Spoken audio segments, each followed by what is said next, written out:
ತುರುವೇಕೆರೆ ವಿಧಾನಸಭಾ ಕ್ಷೇತ್ರದ ಆರ್‌ಪಿಐ ಅಭ್ಯರ್ಥಿ ಪಿ ಅಟ್ಟಯ್ಯ ಅವರು ತಾಲೂಕಿನ ಪ್ರತಿ ಗ್ರಾಮಗಳಿಗೂ ಭೇಟಿ ನೀಡಿ ಪ್ರತಿ ಹಳ್ಳಿಯಲ್ಲೂ ಅಬ್ಬರದ ಪ್ರಚಾರ ನಡೆಸುತ್ತಿದ್ದಾರೆ.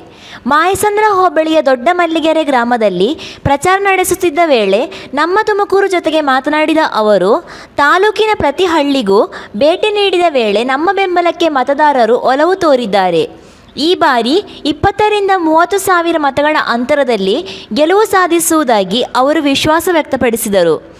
ಇದೇ ಸಂದರ್ಭದಲ್ಲಿ ದೊಡ್ಡ ಮಲ್ಲಿಗೆರೆ ಗ್ರಾಮಸ್ಥರು ಹಾಗೂ ಆರ್‌ಪಿಐ ಪಕ್ಷದ ಜಿಲ್ಲಾ ಉಪಾಧ್ಯಕ್ಷ ಪುಟ್ಟಸ್ವಾಮಿ, ದಯಾನಂದ, ರವೀಶ್, ಹುಚ್ಚಮ್ಮ, ಲಕ್ಷ್ಮೀದೇವಮ್ಮ, ಮಾರಮ್ಮ, ಗೌರಮ್ಮ, ಸಾಕಮ್ಮ, ದೊಡ್ಡಯ್ಯ ಹಾಗೂ ಎಲ್ಲ ಪದಾಧಿಕಾರಿಗಳು ಹಾಜರಿದ್ದರು. ವರದಿ ಸುರೇಶ್ ಬಾಬು ಎಂ, ತುರುವೇಕೆರೆ.